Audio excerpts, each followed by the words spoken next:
Welcome to the Horror Hotel.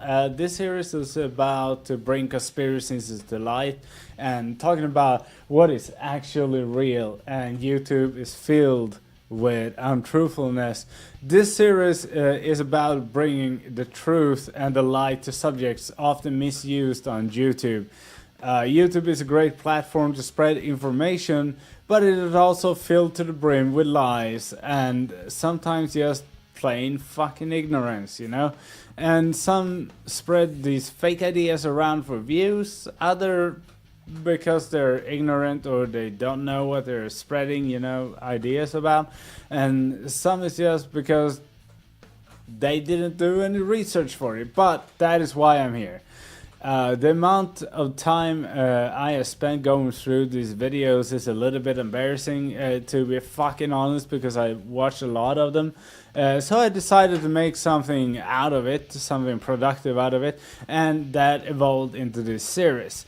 I feel there is a need for a counterattack to counter the ideas that are being spread about, and I think I can do that with well-researched, well-founded and well-argumented videos, and that is why you're here. So welcome to the Horror Hotel, because now we're gonna debunk shit. The Phoenix Lights is a popular topic of these channels, especially when talking about UFOs or unexplained events here on Earth. The event itself happened in Phoenix, Arizona, 13th of March 1997. It is an interesting one for sure, which is why it is so popular to bring up in the top list. But let's have a look at when top 5 is bringing this up. The Phoenix Lights mass sighting.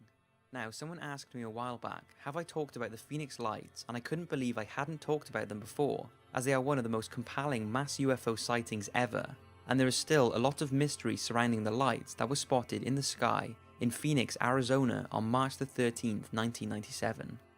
Witnesses described several different sightings that night, but all involved an unexplained formation of lights.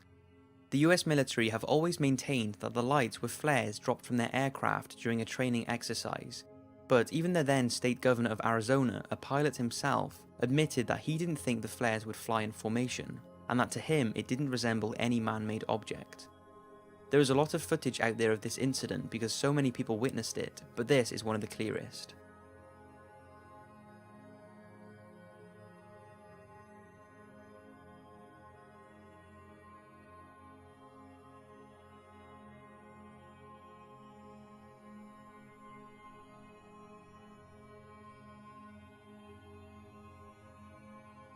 The sightings have and continue to be the subject of a ton of debate, and no real explanation has ever been released. Now, we can take the US military's word for it that it was flares, but footage that emerged in 2014 puts doubt on their explanation. It apparently shows an American military aircraft engaging an unknown aircraft during the Phoenix Lights sighting. Take a look.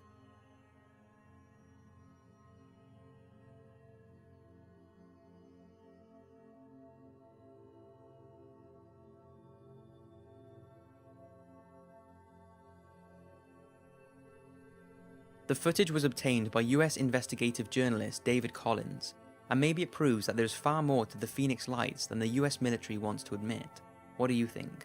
The first thing here to notice is that he basically just retells what every other ufologist would tell you, and he shows clips and images from the actual event. Well, here's the kicker. The images and videos associated with the Phoenix Lights is not the actual event, but an aftermath of sorts. There are 2 events that happened that night, and the second one was caught on camera.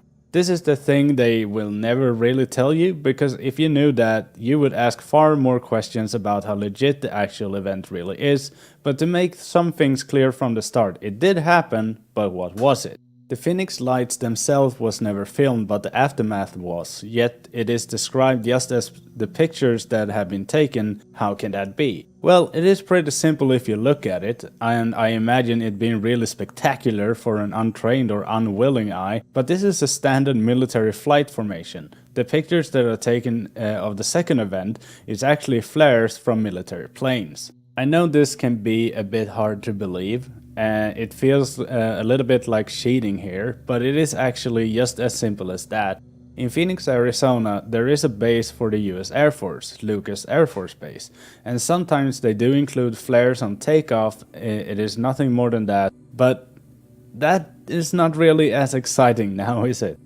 According to an article written by Tony Ortega for The Skeptic magazine in 2008, airplanes was exactly what was seen. Tony Ortega has already debunked this phenomenon in some other news outlets, so he's not new to the game exactly. In his old piece about the lights, he contacted a young man named Mitch Stanley that had a Dobsonian telescope that could magnify about 60 times, and what he saw was airplanes. The screenshot here shows a quote from Mitch Stanley, and as you can see, what he saw was that each light was actually a double, and that it was attached to a wing.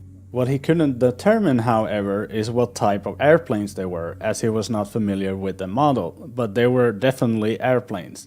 When Mitch Stanley saw that there was a buzz about the incident, he tried to contact the Phoenix Council and also some UFO researchers. However, he was refused to share his story, and Tony Ortega was the first actual reporter to talk to him. And by the time that happened, the story had already spiraled out of control. As I mentioned before, there was actually two events that took place that night, related or unrelated to one another. However, the one people caught on tape is the second one, namely flare dropped by military aircraft that later disappeared over the Estrella Mountains.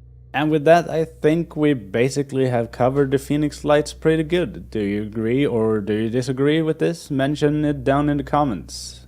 We'll continue with the next topic. Okay, right, so this one is going to be a little bit more juicy than the other one, but we're actually gonna talk about the famous or infamous Black Knight satellite.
Everything in that video you just watched is complete horseshit. For starters, the whole conspiracy surrounding the satellite is a weird one, because not only is everything told about it grabbed out of nothing, but it is made this weird journey into a lot of top list videos as some kind of mystery that needs to be addressed. However, almost nothing about it can be substantiated, nor can you actually research the topic properly.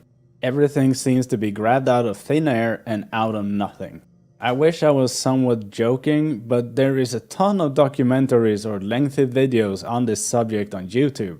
But it is not through these documentaries these conspiracies spreads really, or this conspiracy especially. As you can see by the views, they are not that impressive, except for one channel sticking out there called Unexplained Mysteries. That channel can be lumped together with other top lists, and this is a massive problem. While people do not watch these dumb long documentaries about the space debris, they are watching videos containing this conspiracy but in a top list format, which make you rely on their research and you get no time to actually question anything that is being said. Dark 5, which is one of the top list channel I'm investigating, has no less than 2 videos containing this object called the Black Knight satellite. The thing with this satellite is that it's nothing more than space debris from the ISS, namely a NASA thermal blanket, and nothing more than that. However, it is often claimed to have been orbiting Earth for none less than 13,000 years, and they have also weaved in Nikola Tesla in all of this. It's an absolute clusterfuck, to be perfectly honest.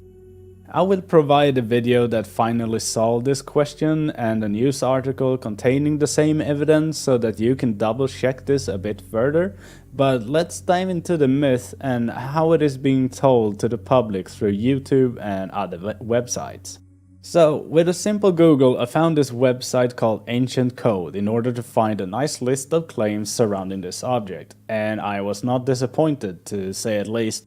It becomes kind of clear the more you read into their articles that they have applied a lot of things to this object without it actually having any confirmation to be about the same thing.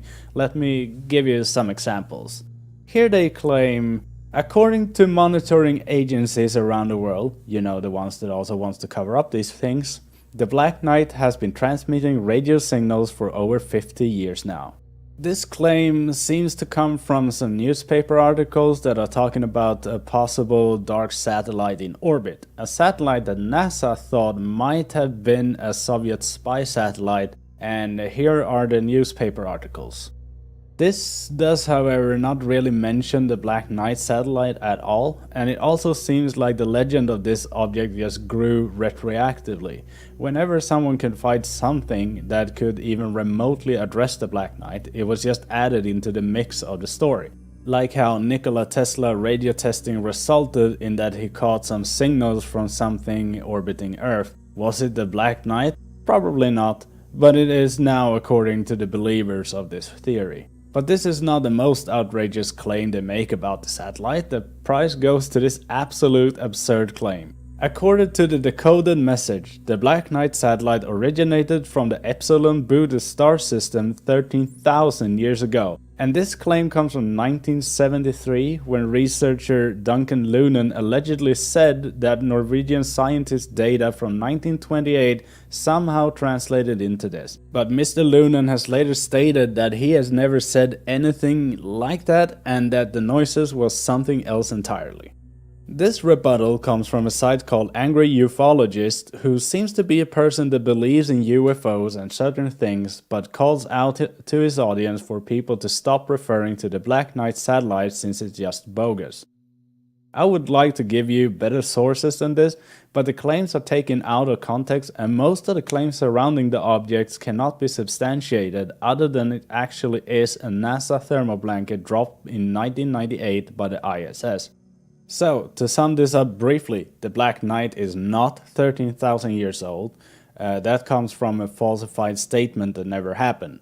Nikola Tesla did not interact with it at all. This is just one clickbait way to get you hooked. None of the articles referring satellites from the 50s actually talk about the Black Knight, but rather Soviet spy satellite. And lastly, there are good circumstantial evidence that the Black Knight is nothing more than a thermal blanket for a module of the ESS.